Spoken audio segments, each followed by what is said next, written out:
Okay, so magandang hapon po sa ating lahat.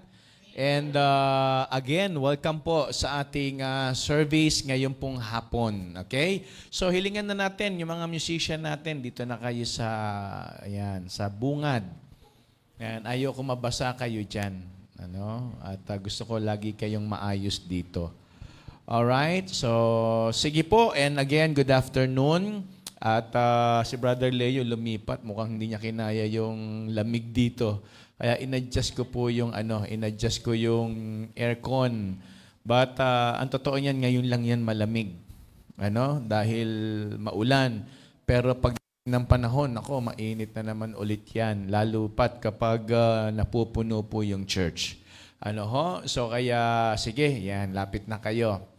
Okay, so actually, hindi ko po alam kung paano ko magsisimula sa lesson natin ngayon. Sa totoo lang, marami hong distractions sa amin, sa akin po personally. Yung kuya namin, yung panganay namin, sa Tuesday ililibing. Tapos, yung nanay ko naman, kung maalala nyo, kailan ba ako nag-bread talk? Bread talk ba yun or altar na? Yung ako yung lumabas kagad. Bread talk yata yon na nagtataka ako, gumagana yung OBS, tapos lumalabas camera, walang tugtog, tapos may tawag ng tawag sa akin. So nagpanik po naman yung mga kuya ko na yung nanay ko raw, hindi dumidilat yung mata, hindi kumakain. Parang hindi gumagalaw. So hindi ko sinasagot, tumatawag si Risa kasi nga ongoing yung online. Then later on, sinagot ko na rin kasi nga baka emergency na talaga. Kasi makulit eh. Dinidecline ko yung call pero continuous pa rin yung tawag nila sa akin. So kaya sabi ko, sinagot ko, sabi nila ganun daw. Sabi ko, tatawag ulit ako and then actually habang nagsasalita, nagbe-bread talk, nagme-message ako. Sabi ko, please dalhin nyo na lang muna sa hospital kung ano yung pwedeng gawin. Kasi wala naman din ako magagawa. Papunta roon, babiyahe pa rin naman ako. Kung ako pang iintayin at makita ko situation at magdidesisyon, baka ako pa masisi, ba't ang tagal kong dumating? So, ang sabi ko, dali nyo lang sa hospital and then i-message nyo ako kung ano yung situation. Then, suddenly, nag-message si Risa, sabi niya, kumain bigla. Sabihin, parang, siguro, sabi ko, baka ako kasi nanghihina na.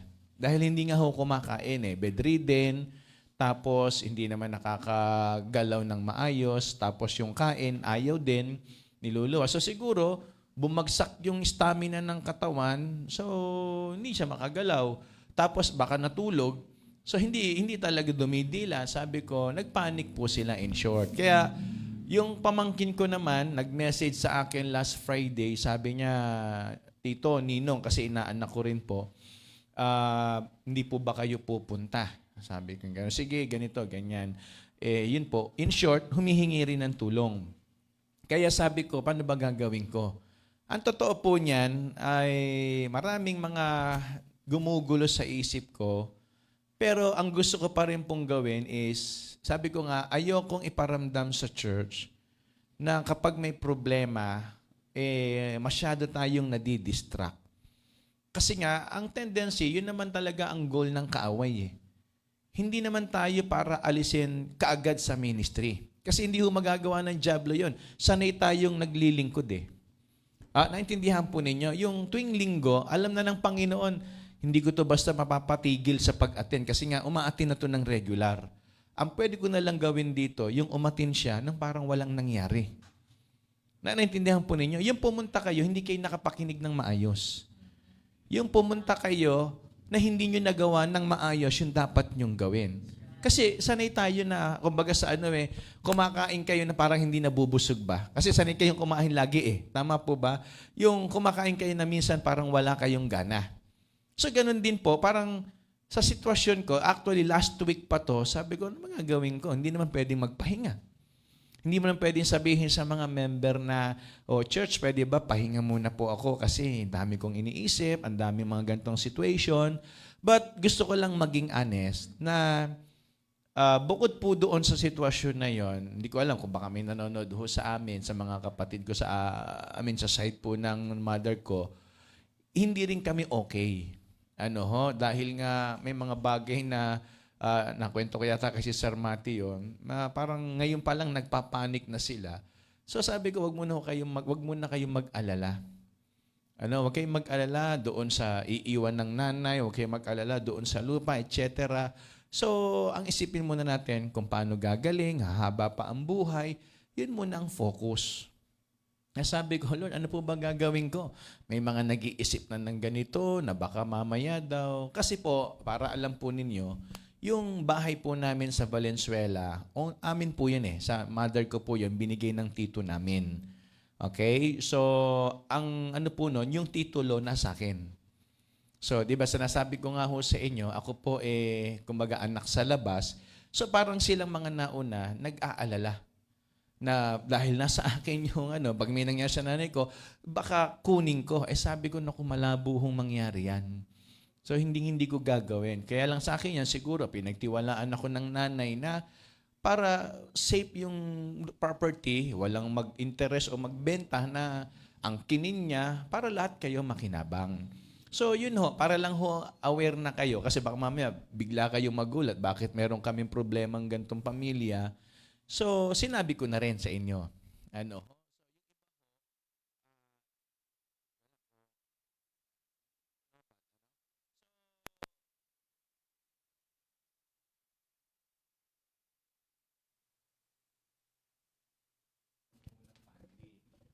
But ang nangyari, so nung malakas ang nanay ko, sabi niya, tawag sa akin yan OB o pastor kung minsan OB.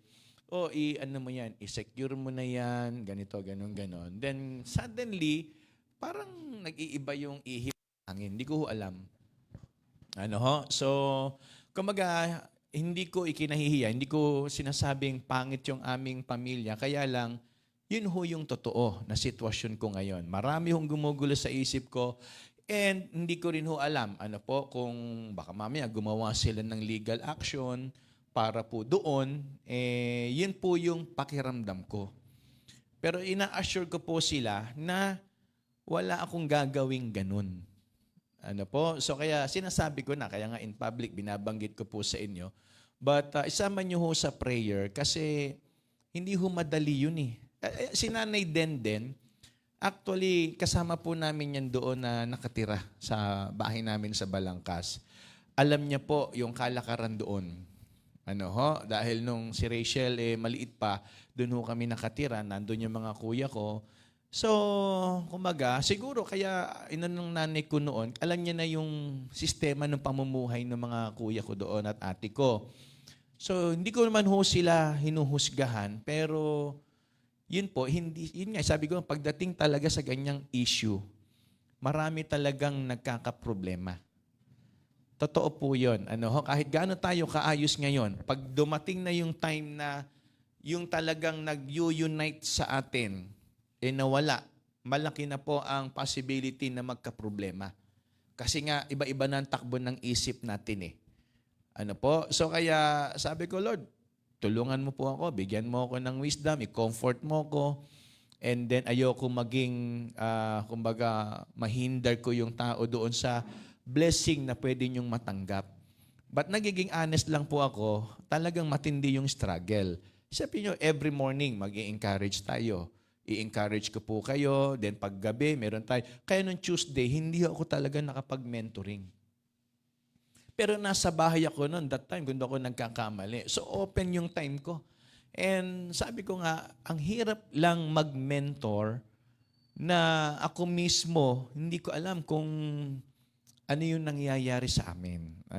So, kaya, please, bear with me if ever na meron kayong mga nakikitang parang hindi okay yung ni pastor, hindi ganito. So, hindi ho dahil sa gusto ko iparamdam. Kaya nga sinabi ko na po sa inyo ngayon, baka mamaya isang araw nagulat kayo, church, kasi kailangan ko ng ganito, kailangan ko ng ganon, isama niyo ho sa prayer.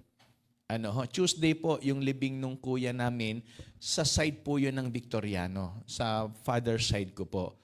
At yun nga, humihingi ng tulong. Siyempre, alam nila, napapanood nila ako sa online So alam nila, yung itsura ko po, hindi naman mukhang parang walang makain, walang pera, walang ganito. So hindi lang ho tayo, kumbaga, tinuturuan ng Panginoon na magsalita ng laging puro mahirap. Kasi ganito po, ako ang paniniwala ko, ang kahirapan nandyan yan eh. Hindi naman ho natin mababago na yan. Kung nandyan na yan, hindi na ho yan maaalis. Ang maganda po, yung ang isip natin ang magbago. Hanggat hindi nagbabago ang isip natin sa pananaw na meron tayo, hindi ho mababago sitwasyon natin. Pag ang lagi mong nasa isip, mahirap ka lang, wala kang magagawa, wala talagang mangyayari. Totoo po yun. Kapag ang lagi mong iniisip yung puro mapag-ubra at survival, mga kapatid, mananatili tayong nagsusurvive lang. Hindi magbabago yung ating destinasyon ng buhay. Tama po ba? Kailangan magsimula tayong magbago sa isip. Kaya tignan nyo ang sabi ni Apostle Paul sa mga taga-Roma, yung renewal of mind, napakahalaga. Pag hindi natin binago isip natin, inisip natin, makasalanan lang ako eh. Ano lang ako, unbeliever ako dati. Ganito na ako dati. Walang magbabagong Kristiyano. Tandaan niyo po yan. Walang magbabagong mananampalataya. Lahat tayo, laging puro makasalanan, puro mali ang ating magagawa. So, merong biyaya ang Diyos. So, kaya sabi ko, paano kaya gagawin ko ron? Yun ho yung situation. Kaya nga mga kapatid, sinasabi ko po sa inyo to, kailangan ko po ng panalangin ninyo. And of course, kailangan ko rin ho ng wisdom na mula sa Panginoon. Hindi ho madaling magturo ng gano'n ang tinatakbo ng isip mo. Hindi ho madaling magturo na yun yung pakiramdam ng puso mo. So, ang hirap po nun. Kaya nga, ang pinag-uusapan pa natin kung paano natin iaayos ang sarili natin sa Panginoon. Tapos ako yung unang-unang inaatake. Ako yung unang-unang nakakaramdam na parang ang hirap nung akin pong ginagalawan. But anyway, sabi ko nga po sa inyo, hindi ho ako sumusuko, hindi ako nagrereklamo. Sinasabi ko lang, tulungan po ninyo ko na ipanalangin yung sitwasyon namin. Na maging okay. Siyempre, yung nanay ko po, sana umokay pa rin siya. Kahit sabihin pa nating may sakit siya, masaya pa rin nandyan siya. Masaya pa rin, alam ko, buhay pa rin yung nanay ko. Nakukuha po ninyo.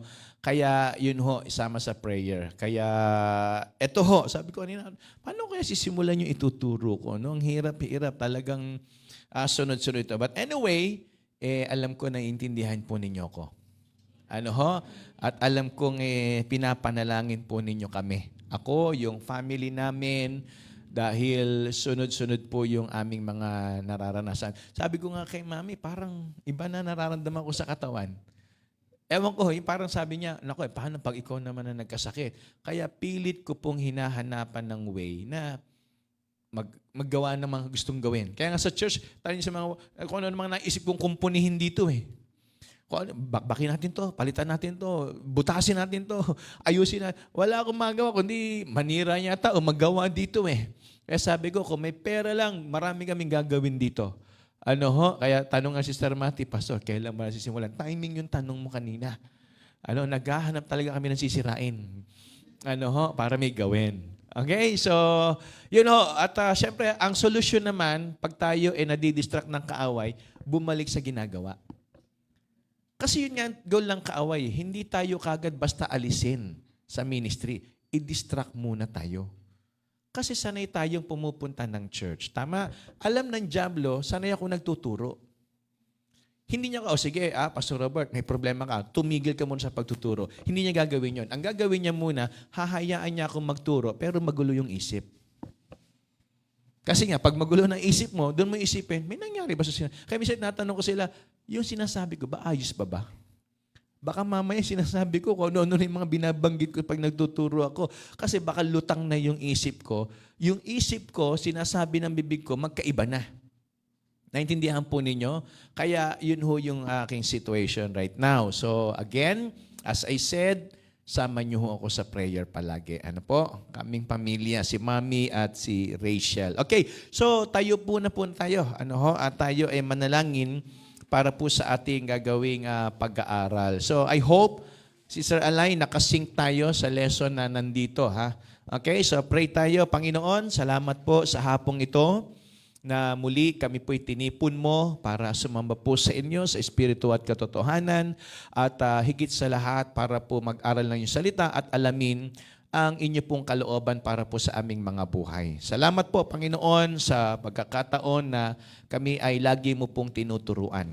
Gamitin mo po ang lesson na ito para kami po mismo sa aming ginagawang paglilingkod ay maging mainam at maging katanggap-tanggap sa inyo pong harapan. Pagpalain mo po ang aming tatalakayin at sa inyo po namin hinihiling ang biyaya at ang kaunawaan. Ipagkaloob mo po ito sa bawat isa. Salamat po, Panginoon. Ito po ang aming panalangin sa pangalan ni Jesus. Amen. Okay, so please be seated. Kung maalala po ninyo, 2 Sundays ago, if I'm not mistaken, kasi 2 meetings tayong hindi magkasunod na ng kita eh. Ano po? Dahil merong ladies fellowship and then the next is yung youth. Wala rin hindi tayo nagkaroon ng last Sunday kasi nga supposed to be para sa mga kabataan po yun or sa SIM. Ginawa ng Monday. Pero ganun pa man, naniniwala ako, nasa isip nyo pa rin yung mga pinag-aralan natin. Okay? Ito patungkol sa, kumbaga, leadership ng atin pong buhay. Kung paano tayo ginagamit ng Panginoon. Sabi niya rito, all great leaders need 3 things to prepare. Okay? So, kumbaga, ano yung dapat maghanda sa isang ginagamit ng Panginoon na mag-lead? At kung maalala din ninyo, ang pagiging leader is not by an appointment. Kasi baka akala ninyo, hindi naman ako in-appoint ni pastor. Bakit ako aastang leader? Hindi naman ako binigyan ng position sa church. Bakit ako aastang leader? Alam niyo mga kapatid, yung katabi lang ninyo, pwede niyo yung i-lead sa Panginoon. Pwede kayong maging leader ng katabi ninyo. Paano? Yung tulungan niyo siya na sumunod sa Panginoon. O kaya, kayo ang ginagamit para sa Kanya, para siya magpatuloy sa paglilingkod. Kaya nga naniniwala ako, hindi tayo kailangan tawaging leader dahil maraming sumusunod. Kahit isa lang yan. Naintindihan po ninyo? Kahit isa lang yan. Halimbawa, si Brother Leo, ginaguide ni Preacher Rodel. Pinagpe-pray ni Preacher Rodel, dinidisciple niya. Leader na siya para kay Brother Leo. So, lang, pwede ka nang mag-lead. Hindi kailangan marami. Kaya lang, para maging productive ka at yung inililid mo, mailid mo sa tama, tingin ko po, kailangan nating ihandin yung ating mga sarili. Kasi naisip ko lang, baka kaya hindi tayo nakapagdadala ng ating mga bunga sa Panginoon kasi nga, hindi tayo nakahanda. Naintindihan po ninyo? Kasi anong gagawin natin sa mai-invite natin? Na-invite lang natin and then after that, wala na. Kaya kung mapapansin po ninyo, ang dami nating nai-invite, yung iba hindi na nakakabalik. Tama po? Ang dami nating nai-invite, masaya tayo, napapunta ko si napapunta lang natin. Pag sinabi ho kasi nating soul winner, para maging malinaw po sa atin, yung definition and meaning, pag sinabing soul winner, na-win mo talaga siya sa Panginoon. Hindi mo lang na-invite. Naintindihan niyo po yung sinasabi ko? Pag sinabing soul winner ka, hindi mo lang siya in-invite. Na-win mo talaga siya sa Panginoon. Nailapit mo siya kay Kristo. Yun ang ibig sabihin po nun. Kaya nga, kung titignan niyo po, para tayo maging useful and sabihin nating efficient as leader na tinawag at inilagay ng Panginoon, kailangan nating, sabi dito? Time to mature. Tama ba ako, Sister Alay? Ito yung ating lesson na meron dyan sa'yo. Okay, time to mature. Like most great leaders, Joseph labored in obscurity for a season of his life before becoming qualified to lead others. Talagang kumbaga susuriin tayong maigi ng Panginoon. Kasi hindi enough yung desire na mag-lead. Naintindihan niyo mga kapatid, hindi enough yung iniisip natin na pwede na tayong mag-lead. Ang kailangan talaga makita sa atin yung qualities and potential na kaya talaga nating mag-lead. Kasi tayo ngang tao, binabasa natin yung kilos at pananalita para masabi nating bagay to sa posisyong ganito. Di lalo na ang Diyos nakikita yung puso. Naintindihan po ninyo? Hindi kasi po pwedeng, mukhang okay siyang manamit, pwede siyang mag-leader. Mukhang ganito yung itsura niya, pwede sa ganito. So tayo, nagbabaka sakali at nag-o-observe. Pero ang Diyos, nababasa niya kahit sa loob-looban. So hindi papayagan ng Diyos na ibigay yung leadership sa gusto lang natin. Ibibigay niya yon sa talagang merong kakayanan at may magagawa. Intindihan po ninyo. Kaya pag hindi tayo nag-mature, ang tendency, tayo pa rin inaakay. Tama po ba? Okay. Picture ng nanay. Parang si Sister Gypsy tsaka si Sunny. Kung nasaan si Sister Gypsy, nandoon si Sunny. Anong tawag niya sa'yo? Mami? Ano? Mami lang. Tama? Si Mami lang. Kasi nga, bata pa si Sunny, inaakay pa. Hindi siya pwedeng mag-lead sa mami niya. Naintindihan po ninyo? So anong ibig ko sabihin? Hanggat tayo po ay hindi pa kayang mag-lead, ang tawag sa atin, baby pa, immature pa. Tama? Ang bata, pag hindi nasusunod ang gusto, anong nangyayari? Miiyak. Di ba? Nagtatantrums. Okay? So parang nagre-react siya ng hindi niya gusto yung ginagawa sa kanya. So, anong magagawa natin? Bata yun. Dapat maintindihan natin. So sa madali salita, kapag hanggang ngayon, inaakay pa rin tayo, don't expect na gamitin ka na mag-lead. Naintindihan po ninyo? Hindi pa tayo pwede. Kahit gusto natin, kahit tingin natin, parang okay na tayo sa ganon, hanggat hindi natin nadadala ang ating sarili na maging maayos, hindi tayo bagay mag-ayos ng iba. Naintindihan po niya? Parang ganito yung sarili mo nga lang, hindi mo madisiplina, paano mo tuturuan yung iba? Tama po? Nakuha niya ibig ko sabihin. So, time to mature. Kaya nga, sabi ng Bible, si Joseph, bago siya naging leader sa Egypt, saan po siya nagsimula? Yung Joseph sa Old Testament, ang pinag-uusapan po natin. Saan ba nagsimula si Joseph? Sa anong pamilya? Sa gusto siyang kasama, sa pinapaboran siya, o sa itinatakwil siya? Tama po ba? Naintindihan niyo sinasabi ko? Di ba sabi ng Bible, pinagtangkaan pa nga buhay ni Joseph? Gusto siyang patayin dahil naging paborito siya ng tatay niya. So anong nangyayari? Itinapon siya, ibinenta, napunta kung saan-saan, ginawang katulong, naging alipin, nakulong, lahat napagdaanan niya bago siya naging great leader. Tama po? Kasi nga, kailangan natin ng experience at kailangan yung ma-equip para gamitin ng Panginoon. Lagi sinasabi sa mga preachers, sa mga workers, gawin nyo yung mga dapat nyong gawin ngayon kasi pag kayo na ang leader, wala kayong ikukwento na ginawa ninyo. Naintindihan po ninyo? Ano ikukwento nyo? Alam nyo, kami nung time ni Pastor Robert, nung kami mga worker, ganito kami sumunod, ganito kami sa kanya kapag inuutusan niya kami. Pag wala kayong ginawang ganon, wala kayong ikukwento sa kanila. Sabi ko nga sa kanila, ayan sinin ng floor. Alam nila kung paano kami tinrain ni Freddy. Totoo po yun.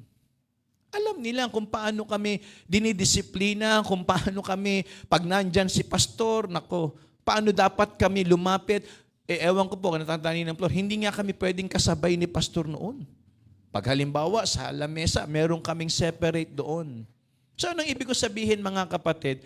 Parang, kung hindi tayo gagawa ng kwento, lagi nga pag anniversary dito, lagi akong wala sa picture, lagi ako nasa MCU. Ano ginagawa ko? Kumukuha ng taxi. Kasi pagkatapos ng service dito, tatakbo kami ng Mandaluyong, diho sa hospital. May Bible study sa Giben, meron kaming ministry puro, may ministry si Bishop doon. Habang nagpipicture dito, ako nandoon, nag-iwan taxi. Pagkatapos ng takbo kami ron. Yun po ang buhay namin every Sunday. Kasama ako ni Bishop. Wala ako sa mga picture ng anniversary. Kung minsan naman, ako yung nagdadrive na may sasakyan na siya. So sa madalit salita, gagawa kayo ng kwento. Pag leader na kayo, yun ngayon ang gagamitin nyo na istorya kung paano kayo tinrain ng Panginoon.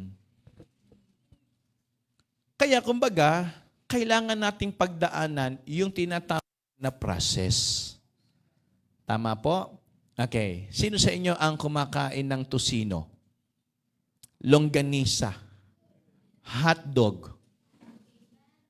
Tama? Sino? Mga kumakain. Alam niyo ba yung mga pagkain yan, may process yan. Ang tawag dyan processed food. Although hindi ho healthy yan. Kasi may mga chemical content na ginagamit to preserve yung meat, flavor, and even the colors. Kaya pag nakita niyo yung mga tusino, ang pupula. Isa kayo makakita. Ang karne, pag maputla na, ibig sabihin, matagal na yung kinatay. Para maging fresh, kaya mapula. Para mabenta, kahit lang kinatay, pinapupula. Di ba sa palengke nga kuminsan, yung ilaw na ginagamit, hindi puti. Tama ba ko? Yung mga namamalengke, alam niyo ba yon? Hindi gumagamit ng puting ilaw yan. Kasi nga, madidiscover nyo yung tunay na kulay. Pag uwi nyo sa bahay, paglagay nyo sa lababo o planggana, hugasan nyo na, bakit iba na kulay? Tama ba ko? Kasi nga, style yon para makita nyo, sariwa pa yung karne. Okay? So, ganun po. May process. Kapag sinabi natin, yan bibigyan mo ng lasa, flavor, kulay, dadaan yan sa process. So, ang buhay natin, pag walang proseso, eto lang tayo. Kung ano tayo, eto lang tayo. Wala tayong direksyon na pupuntahan. So sa madaling salita, ito ang nangyari kay Joseph. Talagang ganon. Hanggat bata kayo, daanan niyo muna ang proseso. Dahil pag kayo na ang tumatayo, mauubusan kayo ng kwento. Tama po ba ako? Wala kayong sasabihin. Anong naranasan nyo kung hindi nyo ginawa yung dapat nyong gawin sa ministry during the training time? Kaya mahalaga po yun. Sa nga sabi ng Bible, ito ho yung nangyari kay Joseph. Sold into slavery at only 17, he finally stood before Pharaoh for the first time at age 30. So, how many years yung preparation? At the age of 17, siya humarap at the age of 30. Ilan po yung natira? Ilan yung process? 13 years. Can you imagine? 13 years para tumayo ka as ganito kay Pharaoh, not just as one of his leader. Tingnan niyo po ang sabi rito, he required 13 years to be prepared. By the time he interpreted the monarch's dream, he was a changed man. He was equipped. He was humble. He was a great leader. Kaya alam niyo yung process, minsan nagpapalambot yan. Pag kayo nagbabad ng karne, para lumambot ang karne, ano ginagamit ninyo? Ano yung pang-tenderize ninyo? Halimbawa, bago nyo lutuin, pinalalambot nyo muna yung karne. Yung gumagamit ng soft drinks. Okay? Para lumambot, mag-soften yung yung meat. O yung iba, gumagamit ng kalamansi or what, kung ano yung mga pwede nyong para palambutin. Or magamit kayo ng mainit na tubig, pinakukuluan ninyo, ginagamit nyo doon sa pressure cooker ba yan, di ba? Para palambutin nyo muna bago nyo talaga finally iluto. Okay? Tama po ba? So, ibig sabihin, yung pressure cooker na yon, kaya nga sinabing pressure cooker, mainit, kumukulo yun. Subukan nyo kayo ang pumasok doon. Tingnan ko kung tumagal kayo. So, para maging tender, soft, yung texture ng meat, kailangan dumaan sa pressure. Tama po? So, hindi tayo magiging humble hanggat hindi tayo dumadaan sa testing. Kaya kung minsan, yuyuko lang tayo kapag talagang pinadapa na tayo ng Panginoon eh. Tama po ba? Kasi hanggat okay tayo sa mga ginagawa natin, hindi natin makikita yung paraan ng Panginoon eh. Tama po? Kasi pag maayos ang lahat, wala, hindi mo isipin na kinakatagpo ako ng Panginoon. Pero kapag nagkakaproblema na ang lahat, doon mo maiisip, Lord, paano po ito? Naintindihan niyo po ba yung sinasabi ko? Diba? Yun yung process na tinatawag. Kaya kung minsan, sa isip natin, ayoko ng pressure, ayoko ng problema. Baka ito yung tenderizer ng Diyos eh. Dito tayo tinuturuan ng Panginoon. Nakukuha niyo po ba yung sinasabi ko? Oh, yun ho yung process na sinasabi ng Bible. So, paano naging malambot? Kasi pwedeng maging rebelde si Joseph sa mga naranasan niya eh. Tama po ba ako? Pwede siyang magalit sa mga kapatid niya. Pag ako nakalabas dito, pag ako lumaki, di ba meron nadinig na pastor, nung siya po bata pa lang, worker pa lang, nagsuko siya ng buhay sa Panginoon kasi yung tatay niya, lagi siyang binubugbog. Nag-surrender siya ng buhay, nagagalit sa kanya. Alam niyo, sabi niya, pag ako lumaki, bugbugin ko rin tatay ko. Totoo po, sinabi niya sa pulpit, tinestimony niya yun. Pag ako talagang lumaki, pagkaroon ako ng muscle, papatayin ko to. Sinasabi niya yun. Kaya lang, habang lumalaki siya, yung tatay niya rin, lumalaki. Ano yung sabihin? Parang hindi yata ako uubra. Lumalaki nga yung katawan ko. At the age of 17, 20, ba nagkakamuscle na ako, yari sa tatay ko. Yung tatay niya, lalo lumalaki rin ang katawan. Hindi siya uubra. Naintindihan po niya ibig sabihin? So, yung problema, pwedeng dalin si Joseph sa rebellion. Yari sa akin itong mga kapatid ko to pag ako nakawala rito. Tama ba ako? Kapag ang mentality mo mali, kapag ang tingin mo doon sa problema, pagpapahirap. Kapag ang tingin mo sa sitwasyon, inaapi ka. Tama po ba? Hello po. Kasi kapag ang tingin mo dyan, inaargabyado ka ng iba, ang magiging isip mo, lumaban. Gaganti ako. Tignan nyo to. Babaon ako, dudurugin ko kayo. Bukas luluhod ang mga tala. Pasang ko ngayon ng daigdig. Balutin mo, Ate Rose. Ano sabihin mga kapatid? Pag ang tingin mo sa problema, ganon, iba ang magiging direction mo. Magiging rebelde ka, bitter. Tama po ba? Hello? Pero ang nakita ni Joseph is the process of God. Para maging humble, i-equip. Ano nga ikukwento nyo as leader pag wala kayong experiences ng pagsunod? Sige nga po, paano nyo sasabihin na sumunod kayo kung kayong mga naging tagasunod, hindi sumunod? Ano ikukwento ninyo? Yung mga nanay natin dito, pag tinanong ko po kayo isa-isa, paano kayo sumunod sa mga nanay nyo noon? May takot? Pag sinabing, pasok! Sige po, mga nanay. Tama ba ko? Isang sut-sut lang sa inyo. Nagkakadara pa kayong umuwi. Hello po. Di ba, noong mga panahon na yun, Atineli, kahabulin niyo pa sila Lapu-Lapu noon, tsaka sila Magellan. Doon kayo naglalaro sa Limasawa. Ano yung sabihin? Yung mga bata noon, pag tinawag, kumakaripas ng uwi, hindi karipas ng takbo. Pag sinabing, Obe! Alam mo na yon, uwi!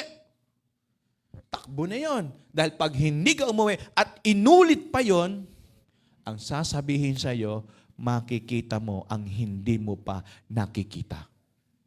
Maghahalo ang balat sa tinalupan.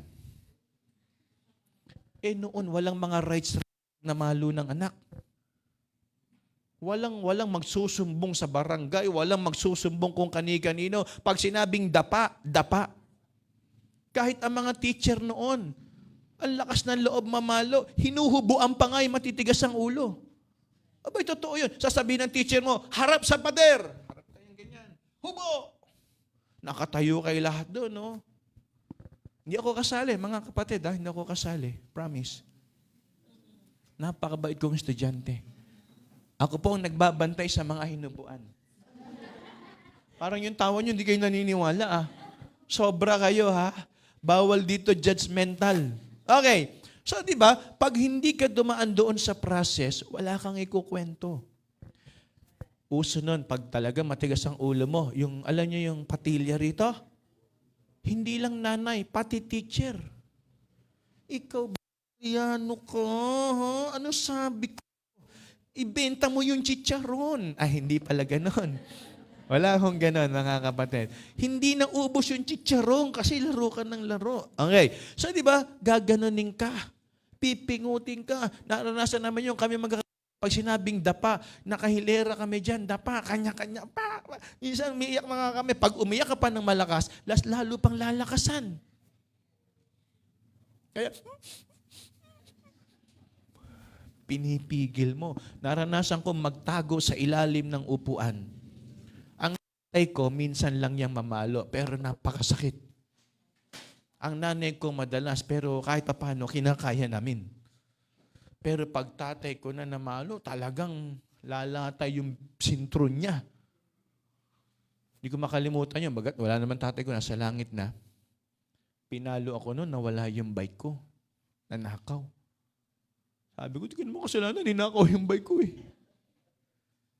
Siguro sa galit niya, bunga ng pagtatrabaho niya, binila niya ako ng bike, kauna-unahang bike ko, binugbog ako. Hindi ko naman kasalanan yan eh. Ninakaw eh. Dapat yun na ako magnanakaw, bugbugin nyo eh. Iyak ako noon. So, ano ibig sabihin? Ayaw natin yun, pero yun pala yung proseso ng Panginoon sa pagtutuwid ng ugali natin. Kasi kung si Joseph, ayoko ng mga kapatid ko. Ayoko ng kulungan. Ayoko ng mga tinulungan ko. Walang kwentang tulungan. Kinalimutan ako eh. Di ba yung baker and butler? Ginawan mo ng mabuti, pinabayaan ka. How dare you and how could you? Pero promise ng Diyos. Amen? Tama po ba? Kaya wag ho tayong basta umayaw sa mga nangyayaring negative sa buhay natin. Aralin muna natin. Baka proseso yan ng Diyos.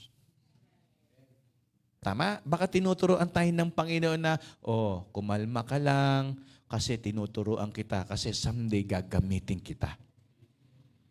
Hindi naman alam ni Joseph na sinabi sa kanya ng Panginoon, Joseph, eto ha, ang mangyayari sa'yo, magagalit yung mga kapatid mo, ibebenta ka, pupunta ka dun sa ganito, tapos gagawin kang katulong, tapos magbibintangan ka, tapos ikukulong ka, pero pagkatapos ng lahat ng iyon, magiging leader ka. Okay ba sa'yo?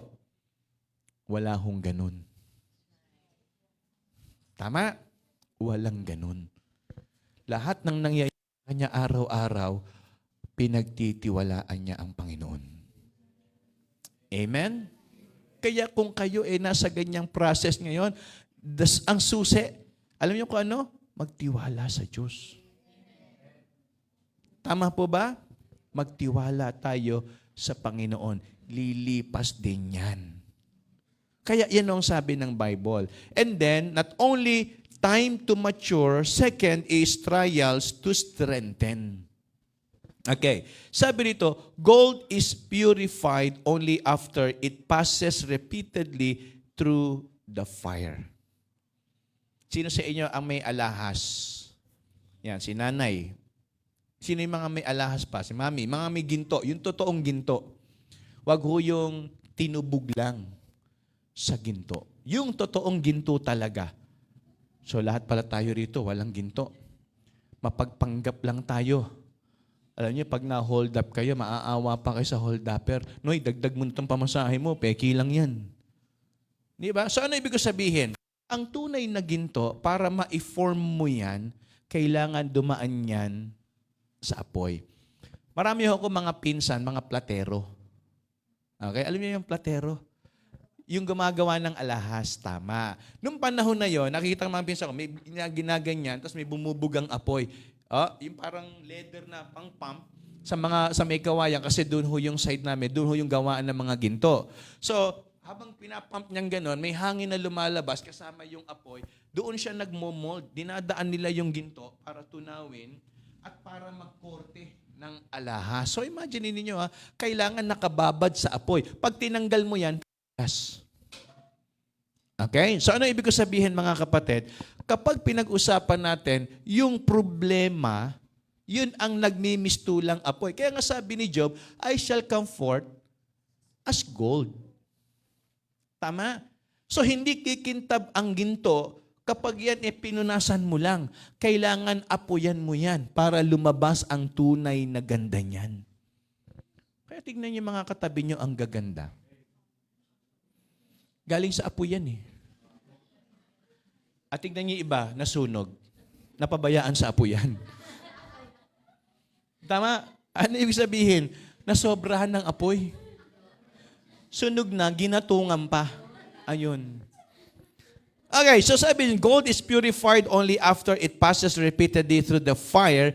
Diamonds are created only under extreme pressure. Talagang dudurugin yan, pipit-pitin yan para mabasag at makortihan. Hindi yan basta. Di ba, alam niyo yung sinasabing diamond na pamutol ng tiles? Ako alam nila, yung diamond na pamutol ng tiles ng salamin, diamond lang tinawag yun, pero hindi totoong diamond yun.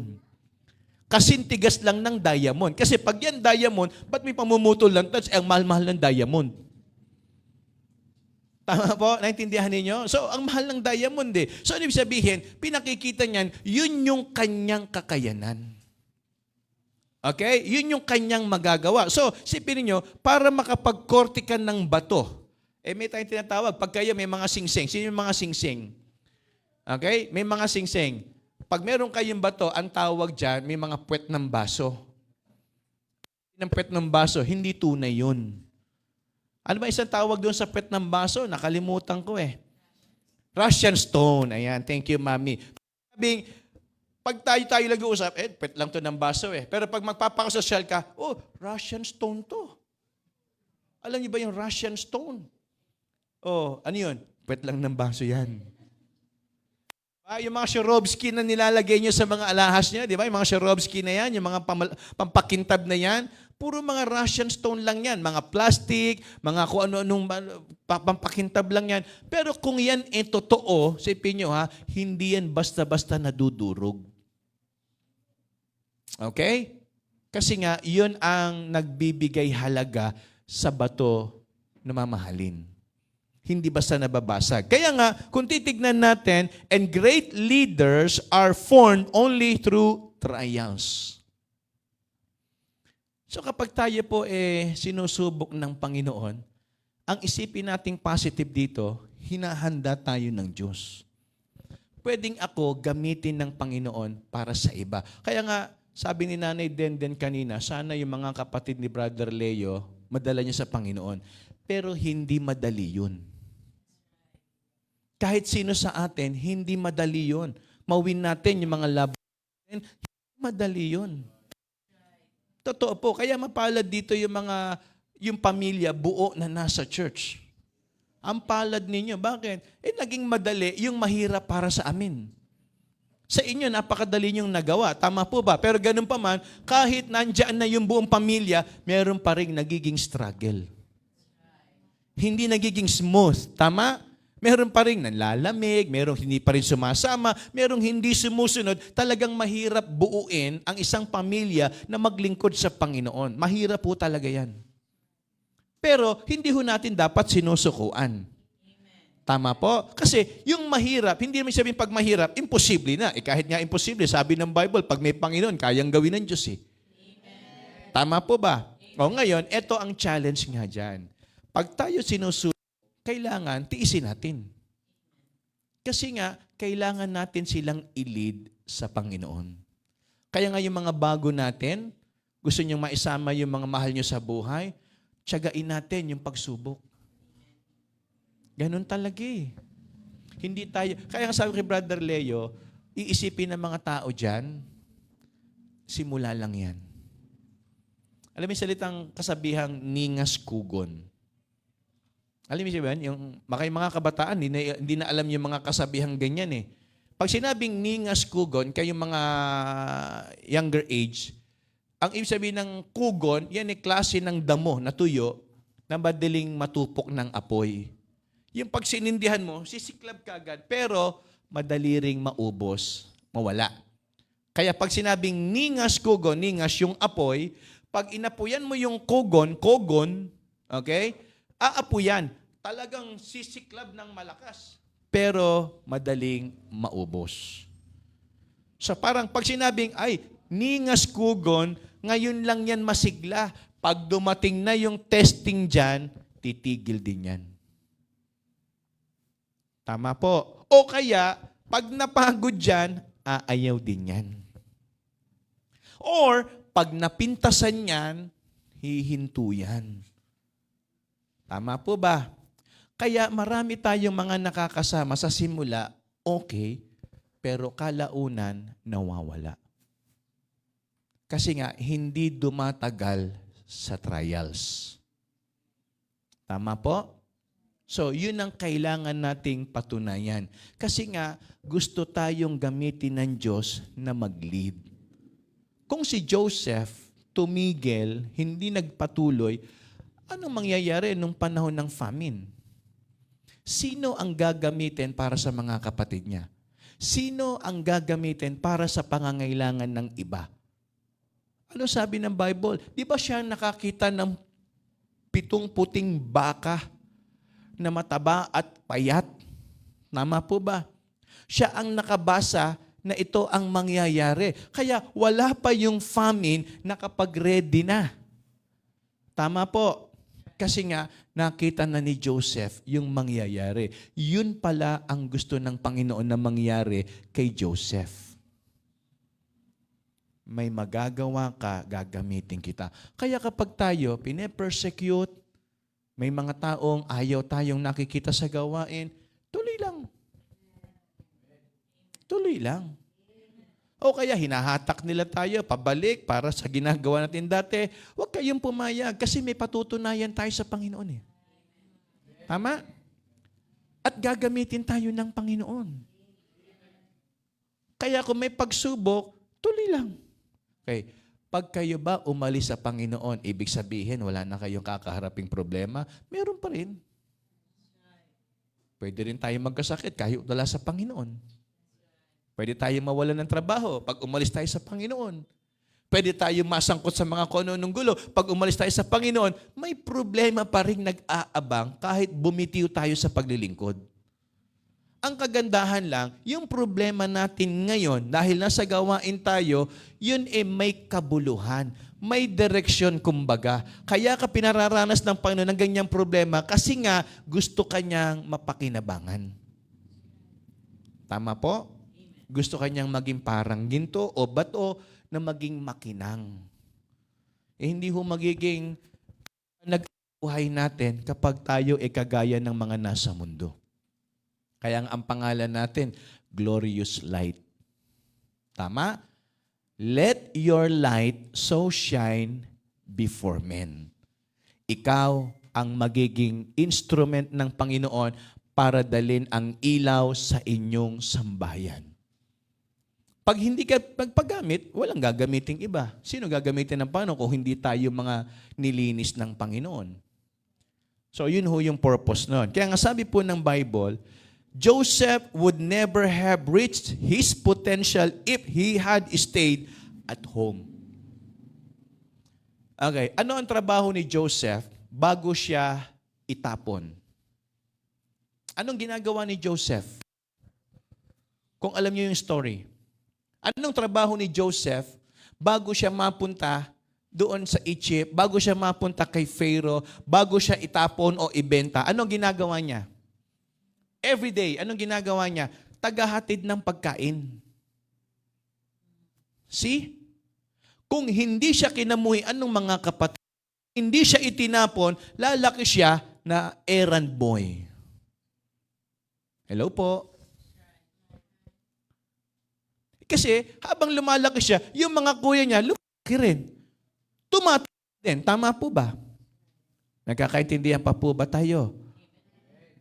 Kung hindi siya umalis doon sa bahay nila at hindi siya itinaboy, kaya kuminsan gusto natin pasalamatan ng Panginoon. Sabi ko nga kaninang umaga, salamat sa pandemic kasi merong na-unleash na potential sa mga members natin eh. Tama? Sabi nga ni Alay kanina, doon siya tinawag ng Panginoon dahil doon nakita niya na yung kanyang buhay pwedeng mag-gawain ng Diyos. Tama po ba ko, mga kapatid? So sa madaling minsan, salamat na rin sa pressure kasi kung hindi dahil doon, hindi ko makikita na merong opportunity sa Panginoon. Kung sa palagay po ninyo, si Joseph ay nasa bahay lang, hindi ho siya magiging leader doon. Ang dami mga leader doon eh. Nandun ang mga kuya niya, tama? Nandun ang tatay niya. So, kailangan kang umalis dyan, Joseph. Hindi man ho po pwedeng ganito ang mangyayari. Joseph, Ako ang Diyos sa langit. Sumunod ka sa sasabihin ko. Hindi ganun eh. Tama? Baka matakot siya, sino yung nagsalita? Tama po ba? Kaya yung situation, minsan yun nang nagdadala sa atin sa direksyon ng Panginoon. Kaya pala ako nagkaganito kasi ang pala ng Panginoon, maglingkod ako sa Kanya.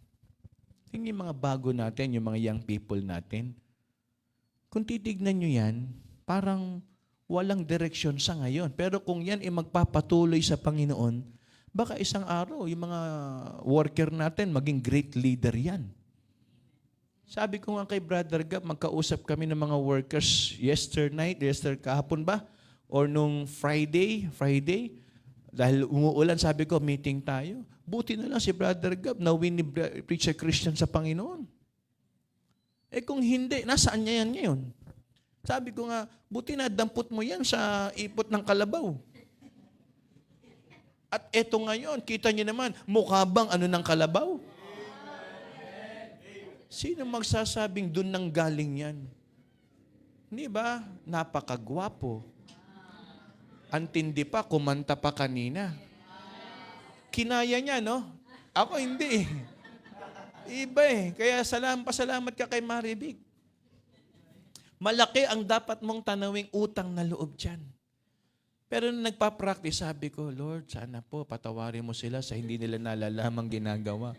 Pero nung kumanta kanina, may sinasabi pala. Ayan. Sipin niyo sa nadampot siya ni Preacher Christian. Andun lang mo sa ano ng kanal. Kinuha niyang gano'n, pinagpag na gano'n. Sino pala to? Pero ngayon, ginagamit ng Panginoon, nagtuturo sa mga bata. At marami mga dinadalaw na... Sister Gypsy, yung tawa niya. Madaga, mag-usap kayo natin, Gypsy, mamaya. Kwento mo sa kanyang lahat. Di ba? Handay mo dinadalaw na gusto mong maging bunga sa Panginoon. Di ba? Tama? Magbigay ako pangalan, okay lang ba, Brother God?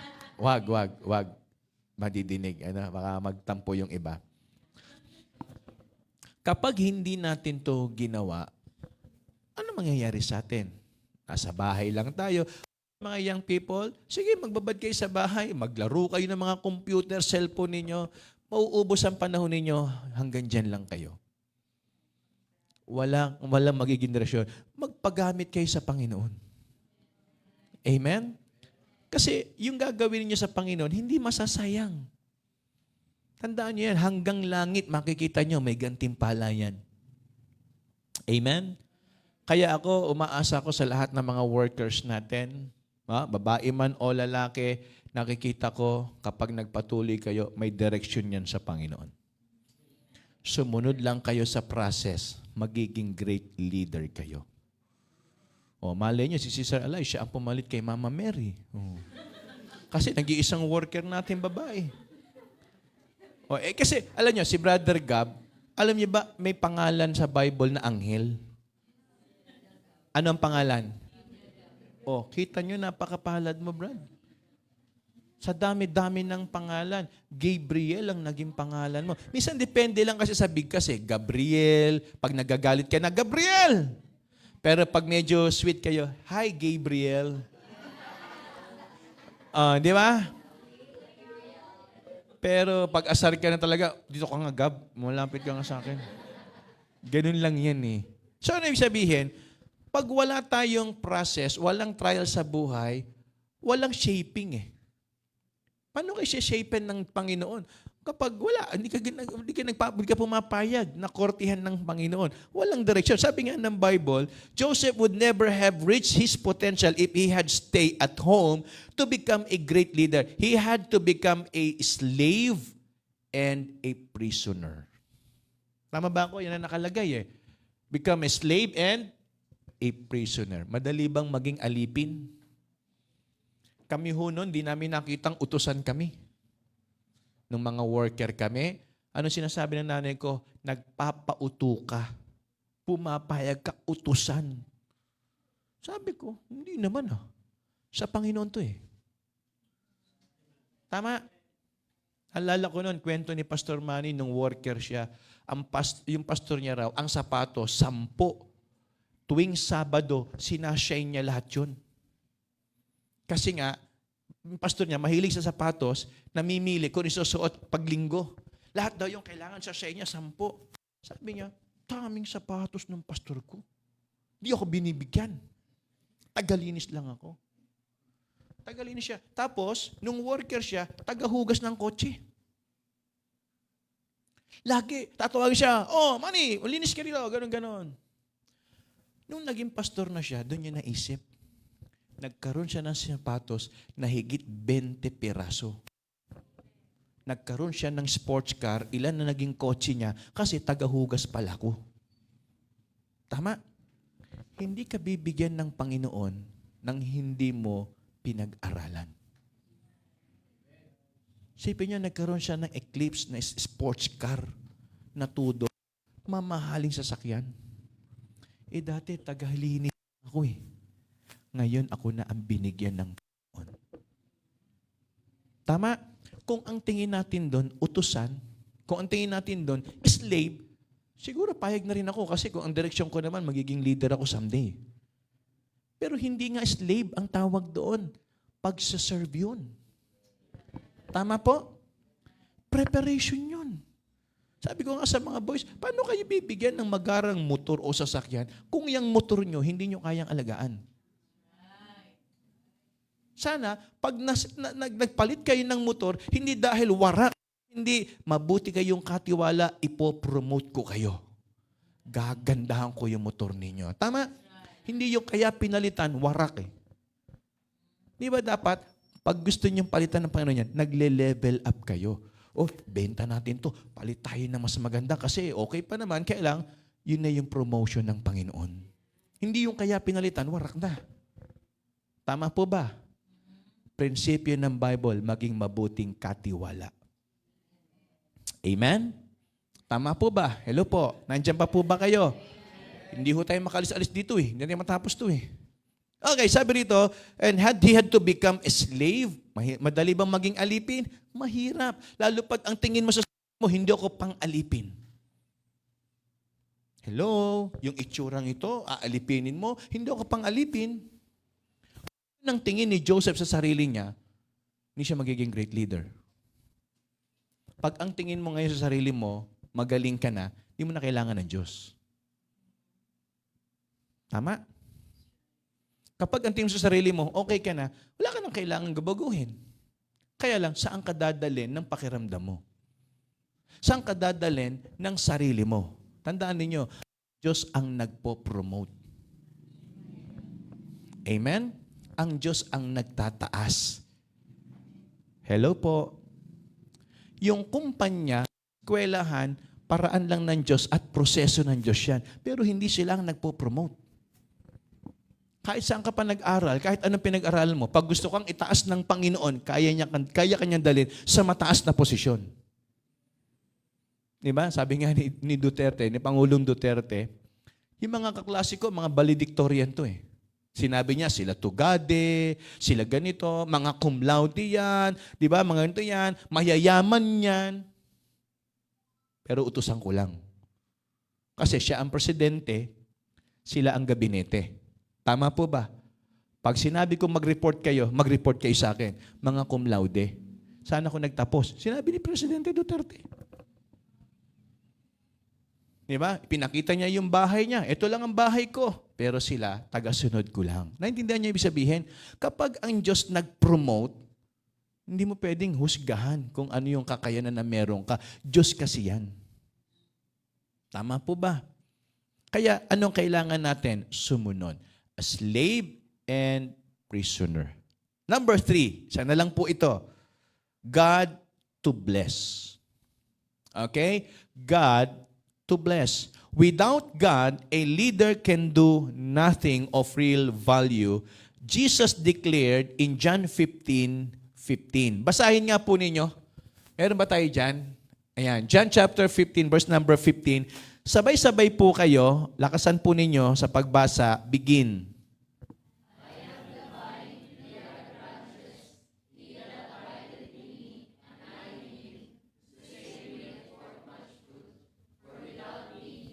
Look at the word without. Sabi ng Bible, without me, without Christ. Pag sinabi nating without, nagwi-withdraw, tinatanggal, inaalis.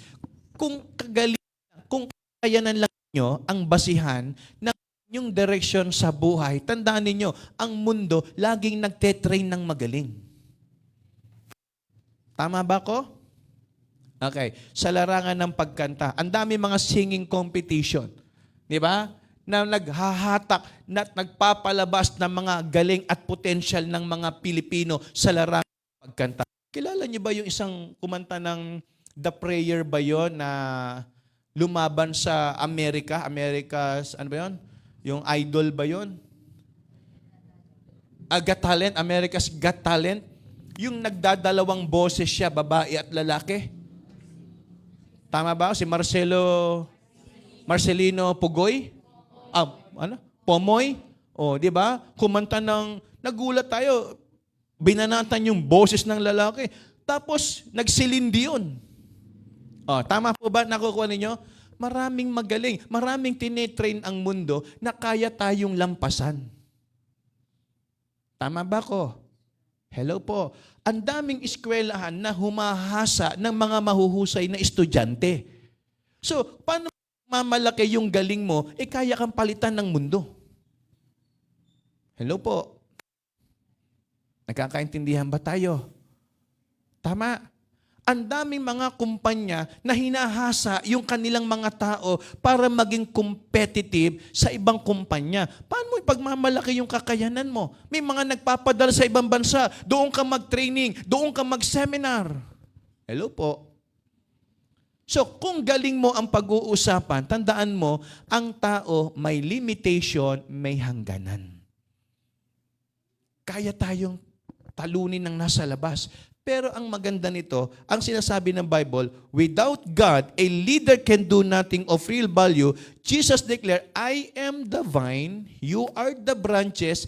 Without me, you can do nothing. Well, ano ang prerequisite dito? Anong requirements? Hindi yung galing mo. Ang kailangan dito, yung merong kang Diyos sa buhay mo.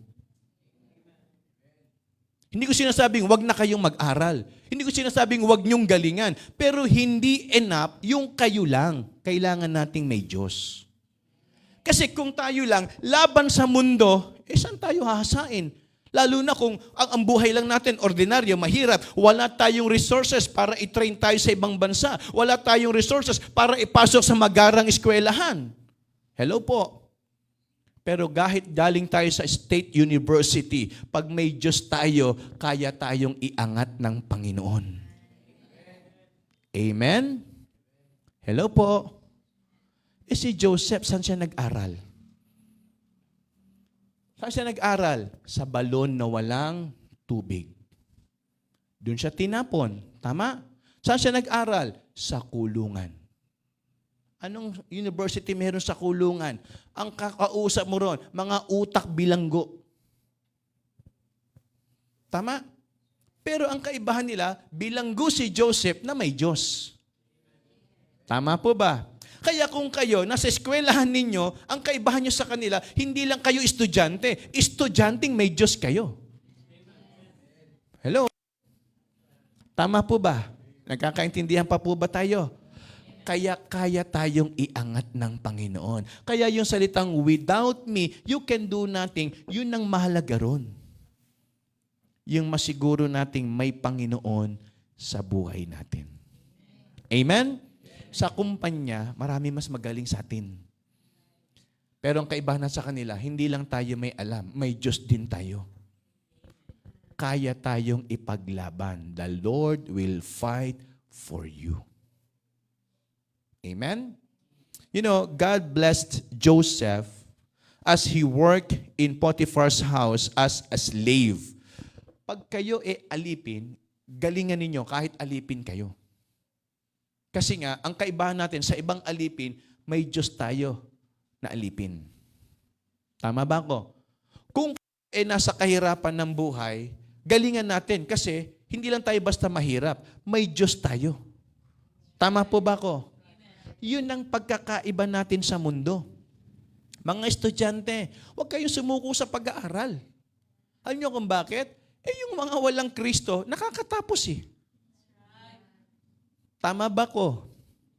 Lahat ng kurso, piliin nyo na, sabihin niyo ang pinakamahirap na course. Sasabihin ko sa inyo, yung pinakamahirap na course na yan, may nakakatapos. At sad to say, baka iba nga dyan, unbeliever pa eh. Tama? Saan kumukuha ng lakas? Sariling sipag lang. Sariling sikap lang. Tama? Tayo, kung masipag ka na, may Panginoon ka pa, siguradong papasa ka. Tama po ba? Hello po. Kaya lang, wag naman puro sa Panginoon lang. Lord, bahala ka na. Tutulog na ako. Wag na ako mag-review. Di ka papasa nun. Tama? Ano sabi ng Bible? Gusto mong i-bless kita? Bungkalin mo yung lupa. Ano gusto mo? May lupa ka lang na hindi mo bungkal, may tutubong pananim? Hindi ganon. Maghukay ka. Ibe-bless ko yung ginawa mo. Tama? Mag-review ka. Ibe-bless ka ng Diyos. Magbasa ka ng libro mo, ng textbook mo, kaysa kung mga text na kung ano yung binabasa mo. Ibe-bless kita. Tama po ba? Ang problema, nakababad sa chat eh.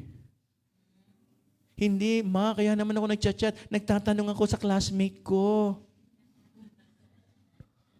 Kausap ko yung classmate ko. Nagtatanungan kami ng project. Lusot. Ano ibig sabihin? Kung gusto mong i-bless ng Panginoon yan, bungkalin mo. Paganahin mo yung isip mo, magbasa ka, then the Lord will bless you. Hindi pwedeng i-bless ng Panginoon ng tamad. Lalabag siya sa prinsipyo. Tama? Ayaw ng Diyos sa mga tamad. Ang gusto ng Panginoon, yung may determinasyon. Kaya nga sa kasabihang Pilipino, daig ng maagap ang masipag. Tama ba ako? Basta daig siya, bahala na siya kung ano man dun. Basta talo siya ng iba. Yun ang masarap dun. Ano sabihin mga kapatid? Di ba? Pag meron ka ng ganung potential, tapos may Panginoon ka pa, bakit ka magmumukmuk sa sulok? Hindi ko kaya. Imposible. Bakit ka iiyak-iyak? Hindi ko kaya. Ang hirap. Bakit yung mga walang Kristo lumalaban? Laban lang. Kausap ko nga yung anak ko habang nasa biyahe kami. Alam mo anak, kahit anong kurso ang piliin mo, kung wala nga ang Panginoon, may mga nakakatapos dyan eh. Kaya huwag kang sumuko. Huwag mong isuko ang laban. Di ba? Kasi may Panginoon tayo. Hello po. Ang problema, masyado nating ginagamit ang Panginoon sa mali. Nandiyan naman si Lord, kahit hindi ako mag-review, tingin ko gagawa siya ng himala. Oo. Ano yung bubuhay niya yung patay? Yung kamay mo, habang nakapikit ka, bigla sumusulat ng A. Nag-e-essay yan. Lord, thank you, Lord. Kakaiba ka, baka hindi yung kurso mo, baka manghuhula ka, fortune teller ka. Ay sabi mga kapatid, gamitin natin ng tama yung pananampalataya natin. Faith without works is dead being alone. Kung may faith ka, may gagawin ka. Tama po. Hello po. Tama ba ako mga kapatid? Hindi pwedeng sinasabi, may Panginoon naman tayo, okay lang yan. Kaya nga sabi ko, lagi tinuturo, balansihin natin. Kapag may time sa Panginoon, may time sa dapat nating gawin sa buhay. Hello po. Para ma-encourage yung mga loved ones natin na gusto natin nila sa Panginoon, makita nila kung ano tayo sa church, yun tayo sa bahay. Kung paano kayo sumunod sa gawain sa ministry, dapat maayos din kayong sumunod sa gawain sa bahay. Yun ang magandang Kristiyano. Tama? At magtataka sila, hindi ka ganyan dati. Bakit ka nagkaganyan? Ano ang ginawa ng pastor mo sa'yo? Sana ganun.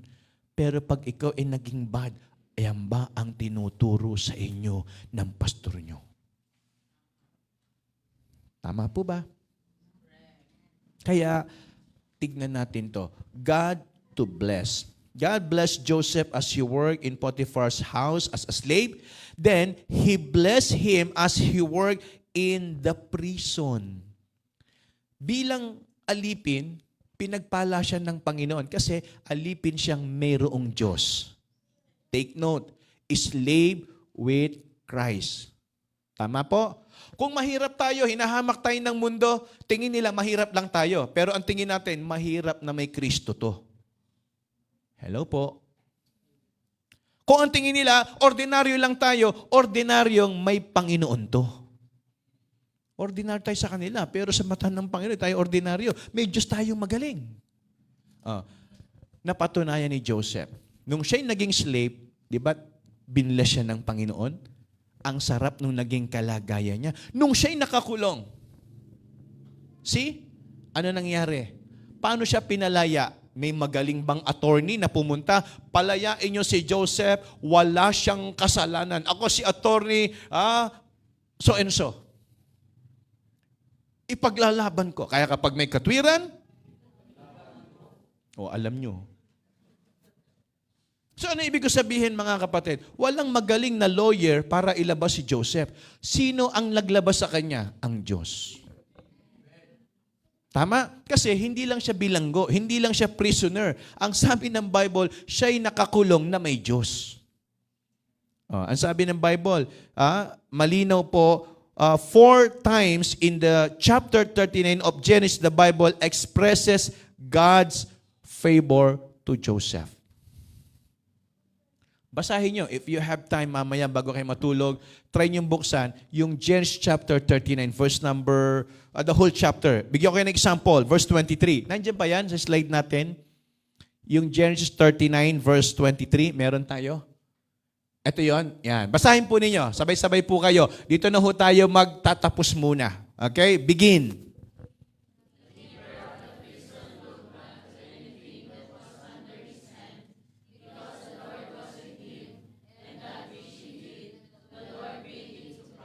Nasaan siya? Prison. Tama? Kaya kahit nasaan kayo ngayon, listen. Kahit nasaan kayo ngayon, pwede kayong bigyan ng Diyos ng prosperous living. Tama? Kaya kayong i-bless ng Diyos. Ang Diyos hindi nakadepende sa ekonomiya. Ang Diyos hindi nakadepende sa status ng buhay. Nakadepende siya sa puso. Kung nagtitiwala ka sa Kanya, kahit burning fiery furnace, magiging komportabling lugar para sa iyo. Why? Kasi may tiwala ka sa Kanya. Tama? Kaya kahit ang kulungan na walang kahit sino may pera doon, kaya kang pagpalain ng Diyos doon. Ano bang meron sa mga kapwa mo bilanggo? Wala eh. Nakakulong eh. Pero kayang gamitin ng Panginoon yung kanyang kapangyarihan sa lugar ng kawalan to bless you. Amen? Saan kumuha ang Panginoon para pakainin yung Israelites sa wilderness? Is there a supermarket na makukuhaan ng mga pagkain? Wala. Pinaulan ng Panginoon ng mana. Hello? Kaya niyang magpaulan ng blessing kahit sa tigang na lupa. Kaya kanyang pagpalain kahit sa lugar ng mga wala. Tama? Lupa na tuyo, kaya niyang lagyan ng tubig. Dagat na malaki ang tubig, kaya niyang hatiin. Amen? Kaya lugar ng pagpapala, hindi sa lugar na ginugusto mo. Ang lugar ng pagpapala, kung ano yung nasa puso mo. Kaya kahit nasaan ka, kaya kang i-bless ng Panginoon. Amen? Ano lang dapat natin gawin? Magtiwala. Mabuhay tayo na may Panginoon. Tanungin ko po kayo, tinanggap niyo na ba si Kristo? Ulitin ko po, tinanggap niyo na ba si Kristo? Pangalawang tanong, kasama niyo ba si Kristo? Sana hindi tayo umaalis ba ng Diyos para lagi nating kasama ang Panginoon. Amen? Because without me, you can do nothing. Tama? Wala kayong magagawa kapag wala ang Panginoon sa ating mga buhay. Sabihin mo na ang pinaka magaling mong kayang gawin at kakayanan mo. Titiyakin ko, mauubos yan, may hangganan yan. Pero kapag may Diyos ka, kahit saan ka dalhin, hindi ka pwedeng apihin ng kahit sino. Because the Lord will fight for you. Amen? Let us pray. Panginoon, salamat po sa aming naging pag-aaral ngayon pong gabi, sa karunungan,